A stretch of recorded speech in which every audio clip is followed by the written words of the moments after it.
요한복음 8장 31절입니다. 그러므로 예수께서 자기를 믿는 유대인들에게 이르시되 너희가 내 말에 거하면 참으로 내 제자가 되고 진리를 알지니 진리가 너희를 자유롭게 하리라.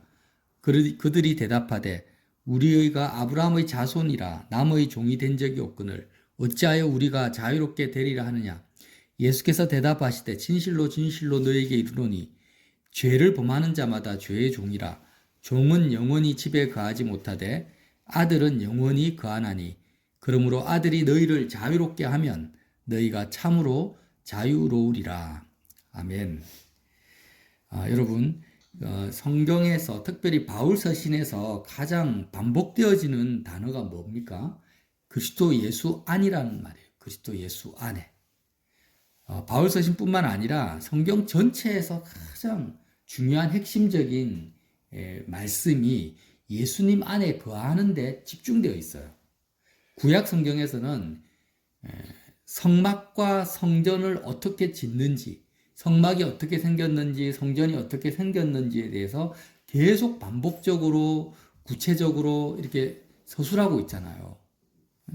그것이 다 예수님 안에 거하는 것이 무엇인지를 설명하기 위한 거예요. 지금도 출애굽기를 하고 있는데 출애굽기의 성막에 대해서 이렇게 설명되어져 있는 모든 설명들이 사실은 예수님 안이라 하면은 사람들이 잘 이해를 못해요. 굉장히 추상적이고 영적인 거기 때문에 실제로 체감을 하지 않으면 말로 표현하기가 힘들어요. 그렇기 때문에 선민들에게 그리스도 예수 안에 거하는 것이 무엇인지를 마치 유치원생들한테 이렇게 모형을 만들어 놓고 설명하듯이 그렇게 아주 구체적으로 모형을 만들어 놓은 것이 성막이고 성전인 거예요. 예수 그리스도 안이라는 그 상태를. 그래서 오늘 예수님이 뭐라고 하십니까? 31절에 자기를 믿는 유대인들에게 말씀을 하세요. 믿지 않는 사람이 아니라 믿는 유대인들에게 뭐라고 하냐면 너희가 내 말에 거하면 참으로 내 제자가 되고 진리를 알지니 진리가 너희를 자유롭게 하리라. 이 예수님의 말씀에 순서가 있어요. 자, 결론은 예수님을 믿으면 자유롭게 된다. 진리가 우리를 자유롭게 합니다. 나는 정말 진리 안에서 자유롭습니까? 진리가 나를 자유롭게 하려면 어떻게 해야 되냐? 예수님의 제자가 되어야 된다. 예수님의 제자가 되지 않으면 진리를 알지도 못하고 진리가 나를 자유롭게 하지도 못한다라고 말할 수가 있어요. 예수님의 말씀을. 그러면 예수님의 제자가 되려면 어떻게 해야 되냐? 너희가 내 말에 거하면 참으로 내 제자가 되고 이렇게 말씀을 하셨어요. 자, 예수님의 제자는 목사나 선교사님만 되는 게 아닙니다. 모든 사람은 다 그리스도의 제자가 되어야 돼요. 유대 이 시대에 예수님의 제자라는 개념은 랍비, 스승을 그대로 따라가는 자, 예수님을 따라가는 자를 제자라고 합니다. 그래서 예수님을 따라가려면 너희가 내 말에 거하면 참으로 내 제자가 된다고 했기 때문에 예수님의 말씀 안에 거해야 돼요. 꼭 기억하세요. 순서가 있습니다. 예수님의 말씀에 거하여야만이 예수님을 따라가는 제자가 되고 예수님을 따라가는 제자가 되는 자만이 진리가 그를 자유롭게 한다라는 거예요. 자, 그러면 첫 단추가 뭐예요? 예수님의 말씀에 거하는 거잖아요. 이 거한다라 할 때 이 영어 단어는 continue라는 단어를 썼는데 거주한다라는 뜻이에요.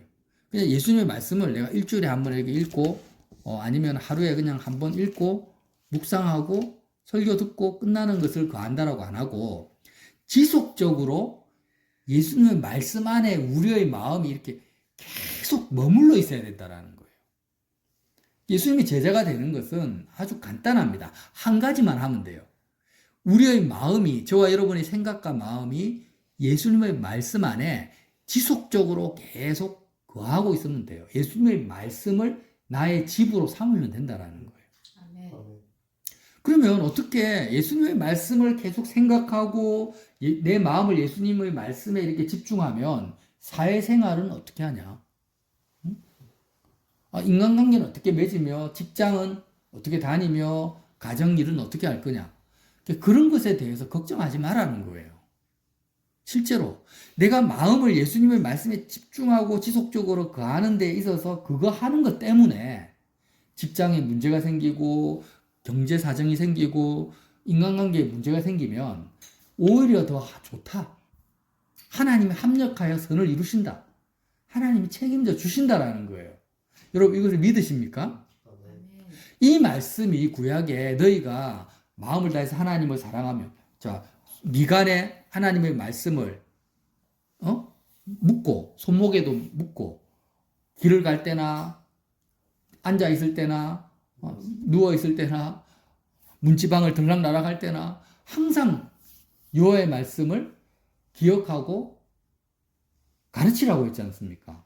그렇게만 하면 구약 성경에 반복되는 말씀이 뭐예요? 너희가 들어가도 복을 받고 나와도 복을 받고 대적이 오면은 한 길로 왔다가 10길로 도망갈 것이고 모든 것을 하나님 복을 주고 내가 다 알아서 하겠다.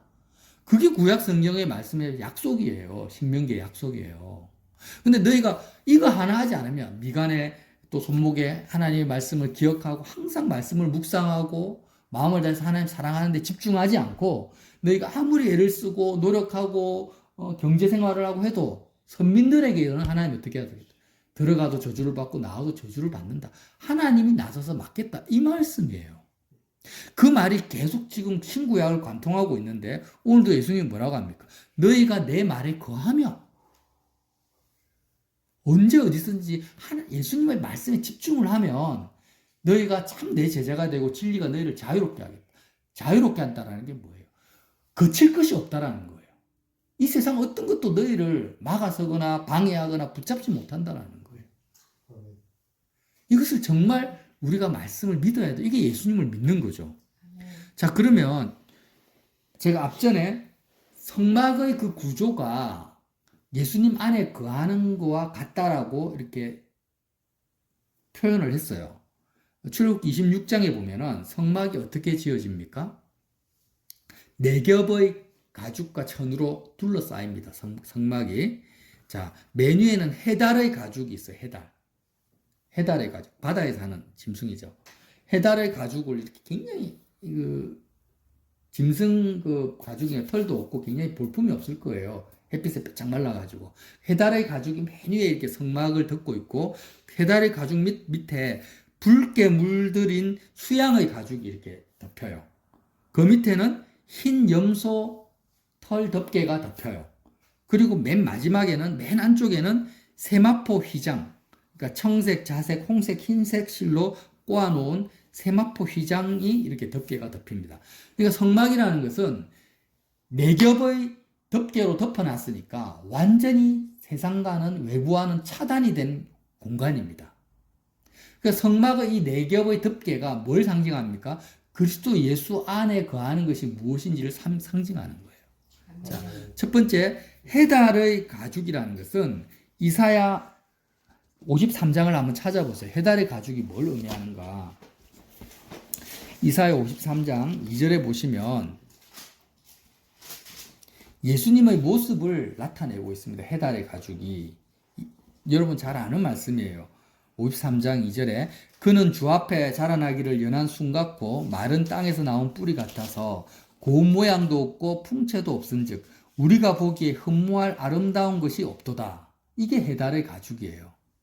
그러니까 겉에서 보니까 성막이 굉장히 화려하고 삐까뻔쩍한 것이 아니라 정말 해달의 가죽처럼 너무 보기에 흠모할 것이 없는 외모도 없고 고운 모양도 없는 그런 가죽으로 덮여 있는 거예요. 성막이. 그리스도가 육체로 오신 예수님의 모습이 정말 사람들이 흠모할 만한 것이 없죠. 뭐 가문이 좋습니까? 뭐 부귀 영화를 가지고 있습니까? 권력이 있습니까? 얼굴이 엄청나게 잘생겼습니까? 몸짱도 아니에요. 그러니까 예수님의 모습이 정말 흠모할 것이 없는 고운 모양도 없는 풍채도 없는 그런 육체로 오신 거예요. 이사야 53장에 말하면. 그런 겉으로 보이는 가장 인간의 그 보통 사람들이 제사장들이나 일반 사람들이 보기에 육체로 보이는 그 그리스도의 가장 그 모양이 뭐라고요? 해달의 가죽이라는 거예요. 그럼 해달의 가죽 밑에 뭐가 있습니까? 붉게 물들인 수양의 가죽이 있어요. 붉게 물들였다는 것은 그리스도의 고난을 상징해요. 그리스도의 보혈. 그러니까 이것이 바로 53장 3절부터 이렇게 나오는 거예요. 붉게 물들인 수양의 가죽을 표현하고 있습니다. 이사 53장 3절에 그가 멸시를 받아 사람들에게 버림을 받았으며 강고를 많이 겪었으며 질고를 아는 자라 마치 사람들이 그에게서 얼굴을 가린 것 같이 멸시를 당하였고 고난을 받으시는 거예요. 그가 우리도 그를 귀히 여기지 아니하였도다. 그는 실로 우리의 질고를 지고 우리의 슬픔을 당하였거늘 우리는 생각하기를 그는 징벌을 받아 하나님께 맞으며 고난을 당한다 하였노라. 그가 찔림은 우리의 허물 때문이요 그가 상함은 우리의 죄악 때문이라. 그가 징계를 받음으로 우리는 평화를 누리고 그가 채찍을 맞음으로 우리가 나음을 입었도다. 이게 뭐예요? 붉게 물들인 수양의 가죽인 거예요. 그래서 사람들은 예수님의 그 모습만 보면 고운 모양도 없고 흠모할 것도 없는 그냥 나사렛 예수예요. 그러나 이제 예수님의 그 겉모양을 한 겹 걷어내고 그리스도 예수 안으로 한 겹 들어가니까 그 예수님의 모습이 발견이 되는데 그리스도의 고난이 발견이 되는 거예요. 아, 정말 이 예수님이 육체로 오신 예수님이 나를 위해서 질고를 지시고 나의 질고를 지시고 나의 슬픔을 당하시고 나의 허물 때문에 찔리시고 나의 죄악 때문에 상함을 받으시고 나 때문에 징계를 받으시고 나 때문에 채찍을 맞으셨구나. 나 때문에 십자가에서 피 흘리면서 붉은 피를 흘리시면서 물과 피를 쏟으시고 죽으셨구나. 그분이 바로 예수 그리스도구나. 이것이 바로 그리스도의 두 번째 모습인 거예요. 그 그리스도 나를 위해서 십자가에서 죽고 고난당하신 그 그리스도 예수 안으로 내가 들어가는 것이 이제 두 번째 단계로 그리스도 안으로 들어간다라는 거예요. 세 번째 보면 흰 염소 덮개가 덮입니다. 흰 염소 덮개란 희다. 뭐예요? 저는 그렇게 생각해요. 뭐 성경학자들은 순결이다, 거룩이다 이렇게 하면 물론 맞겠죠. 그러나 그리스도의 부활을 상징하는 거죠. 이 세상과는 전혀 구별된 예수 그리스도의 부활이 이제 나의 부활이 되는 거예요. 흰 염소의 덮개, 그리스도의 부활에 참여하는 거죠. 그 말씀 안에 거하는 거예요. 내 마음이. 자, 첫 번째는 예수님의 그 모양도 없는 해달 가죽에 그 그리스도의 말씀에 내 마음이 거했다가 그리스도의 고난에 또 거했다가 그리스도의 부활에 내 마음이 거기에 머무르는 거예요. 그 마지막에는 세마포 휘장이 있습니다. 세마포 휘장이 청색, 자색, 홍색, 흰색 시인데 청색은 하나님의 아들을 상징합니다. 아, 그리스도가 바로 나를 위해서 고난받으시고 부활하신 그분이 바로 하나님의 아들이구나. 자색은 뭡니까? 왕을 상징해요. 그분이 만왕의 왕이시구나. 홍색은 그리스도의 고난이고 흰색은 그리스도의 순결을 말하죠. 그러니까 청색, 자색, 홍색, 흰색이라는 것은 예수 그리스도의 성품과 인격과 그리스도의 존재감을 말하는 거예요. 그 예수 그리스도의 그 세마포 휘장이 뭡니까? 그리스도의 승천과 부활을 부활이 아니라 하나님의 보좌를 말하는 거죠. 세마포 휘장이라는 것이.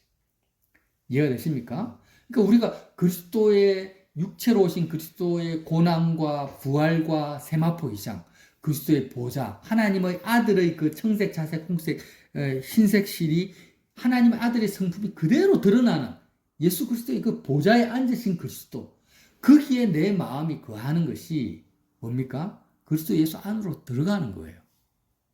이 성막이 다시 한번 정리할게요. 맨 위에는 볼품없는 해달의 가죽, 그 밑에는 붉게 물들인 수양의 가죽, 그 밑에는 흰 염소털을, 그 밑에는 완전 보좌에 앉으신 예수 그리스도의 성품을 그대로 다 드러내는 세마포 휘장으로 이렇게 사겹으로 완전히 차단된 공간 속에 뭐가 있습니까? 그 안에 성막 안에 뭐가 있어요?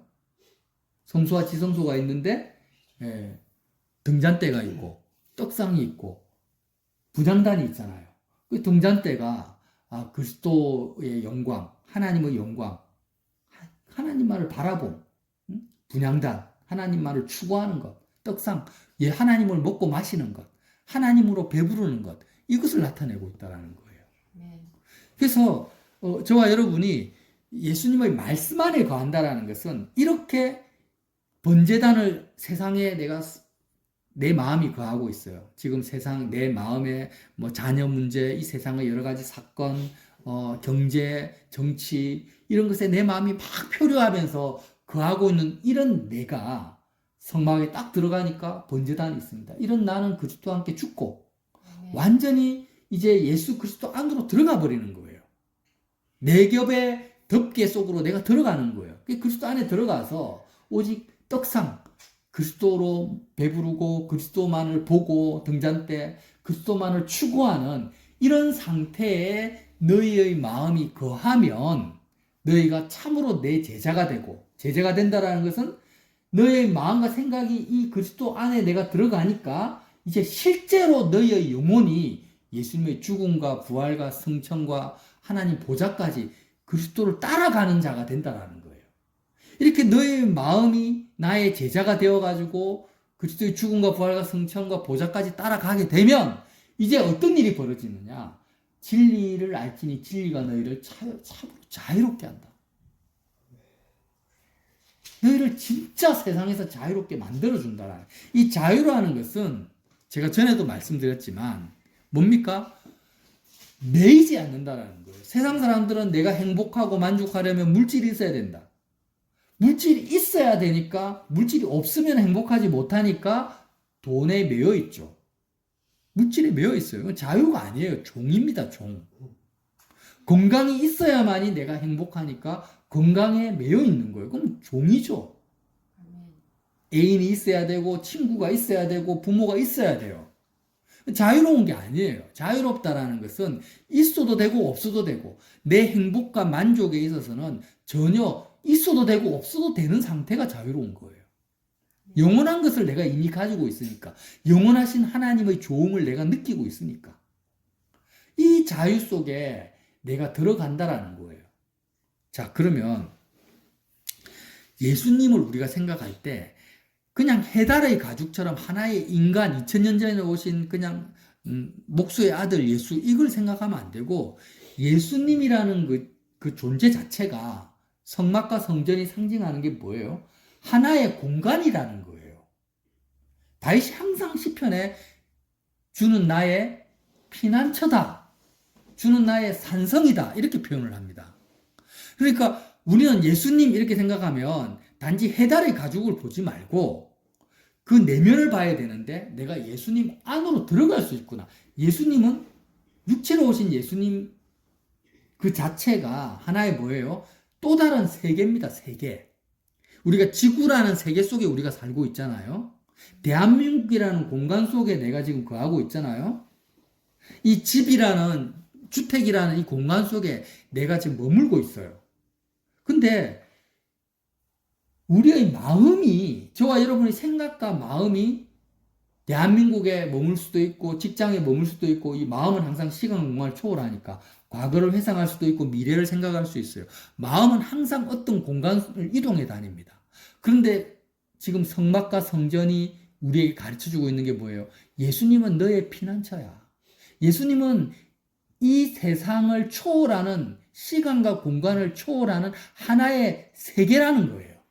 하나의 우주보다 큰 초월적인 피난처라는 거예요. 육체로 오신 예수님이.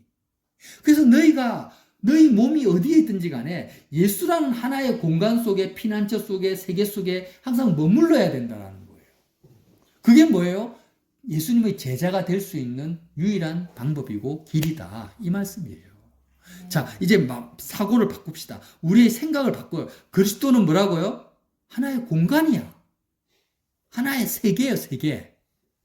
그리스도 예수 안에서 성경은 뭐라고 합니까? 만물을 창조하신 거예요. 예수님은 우주보다 크신, 우주가 그리스도 예수 안에 있어요. 지구가. 태초에 창세기를 보면 아무것도 없어요. 아무것도 없는데 하나님이 그리스도 예수 안에서, 그리스도 예수를 통해서, 예수로 말미암아 지구를 창조하셨다고 기록하고, 해와 별과 달과 만물을. 그 예수 그리스도를 하나의 모형으로 이렇게 너무나 구체적으로 만든 것이 성막인 거예요.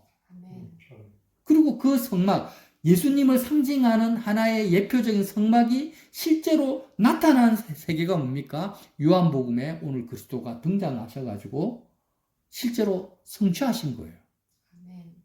근데 그 성취된 죽고 부활하고 승천하시고 보좌 우편에 앉아 계신 그 예수 그리스도를 우리가 지금 실제로 만나고 경험하고 누릴 수 있는 거예요. 자, 십자가의 사건은 가장 시간과 공간을 초월하는 내 눈앞에 펼쳐지는 지금 벌어지는 사건으로 하나님이 우리에게 제시하신 것입니다. 그래서 우리가 그리스도 예수 안에 거한다라는 것은, 자, 이제 말씀을 정리할게요. 지금 직장에서 어떤 나에게 미션을 주었어요. 몇 월 며칠까지 네가 이 일을 하지 않으면 너는 해고야. 극단적으로. 이런 엄청난 발등에 불 떨어진 것처럼 시급한 미션이 나에게 주어졌어요. 자, 그러면 보통 사람들은 그 사건에 마음이 완전히 몰입이 돼버립니다. 다른 것은 눈에 보이지도 않아요. 이 상태에서는 우리가 예수님 말씀 안에 거합니까? 안 거합니까? 전혀 안 거하죠. 그때 우리가 어떻게 해야 됩니까? 그것보다도 내가 예수님을 하나의 내 마음이 거해야 될 피난처로 삼는 거예요. 어떤 예수님?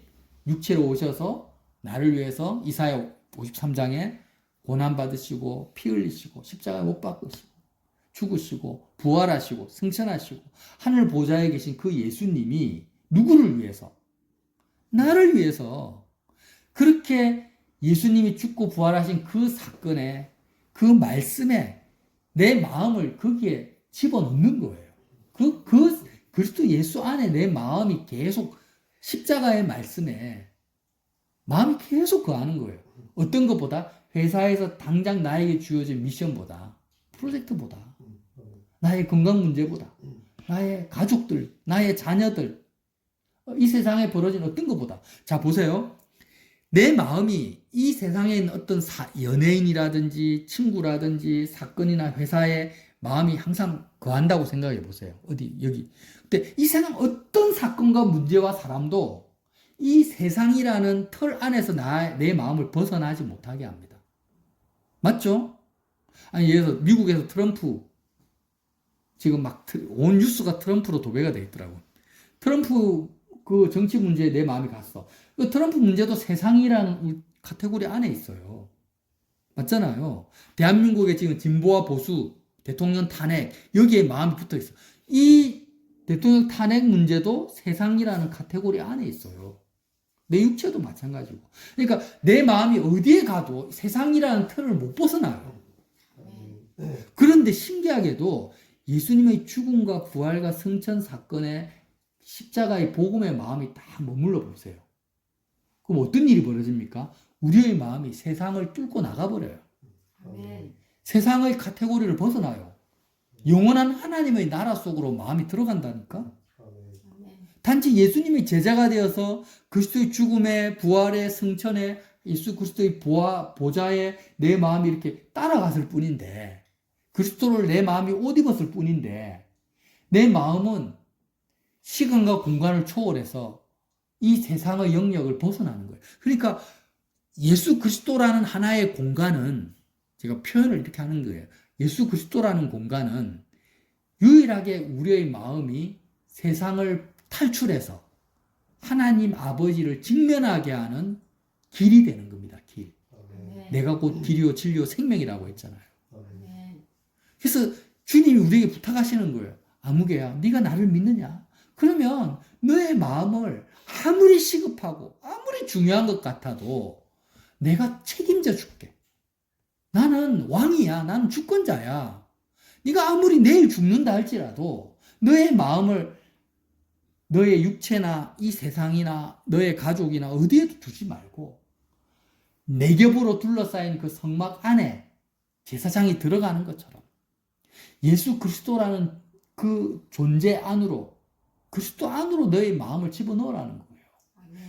집어넣는 게 뭐예요? 내 말에 거한다. 말씀을 계속 내가 마음에 담는 거죠. 아, 예수님이 육체로 오셨구나. 예수님 왜 고난 받으셨지? 예수 그리스도의 부활과 나는 무슨 상관이 있지? 지금 예수님은 하늘 보좌 우편에 앉아 계시는데 나는 그 그리스도 안으로 들어갈 수 있구나. 이렇게 예수님을 먹고 마시고, 살과 피를 먹고 마시고, 예수님을 내가 사모하고 갈급해하고 예수님의 옷자락을 만지고 예수님을 앙망하고 그리스도를 묵상하고 바울이 이것밖에 안 했어요. 바울이 겉으로 엄청난 교회를 개척하고 한 것 같지만 실제 바울의 내면에는 그리스도 예수 안에 계속 지속적으로 머물렀던 것밖에 없는 거예요. 그리스도의 말씀 안에. 그게 바울 속에 일어나니까 그리스도가 바울을 통해서 교회도 개척하시고 사건도 일으키시고 병자도 고치시고 그렇게 나타나신 거예요. 똑같습니다. 저 여러분이 이거 하나만 하면 돼요. 그냥 그리스도의 말씀 안에 너희가 거하면, 내 말에 거하면 너희가 참 내 제자가 되고 진리를 알지니 진리가 너희를 자유롭게 하리라. 이 말씀을 이제 이해하셨죠? 예. 그래서 이 말씀을 온전히 이해해서 정말 우리가 세상과 완전히 차단된 그리스도의 세계 속으로 들어가자.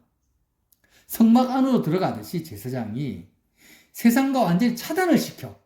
아무리 시급하고 중요하고 실사 내 목에 칼이 지금 내 목 앞에 이렇게 와 있다 할지라도 강도가 칼을 들고 갑자기 길 가는데 내 목에 칼을 딱 들이대.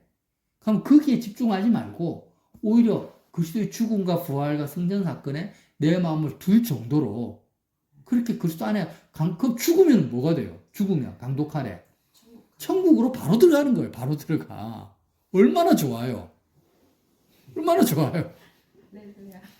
운전하다가 예수님의 죽음과 부활과 성전 사건에 집중을 하고 마음에 가는데 운전을 잘못해서 사고 나서 죽었어. 바로 천국으로 들어가는 거예요.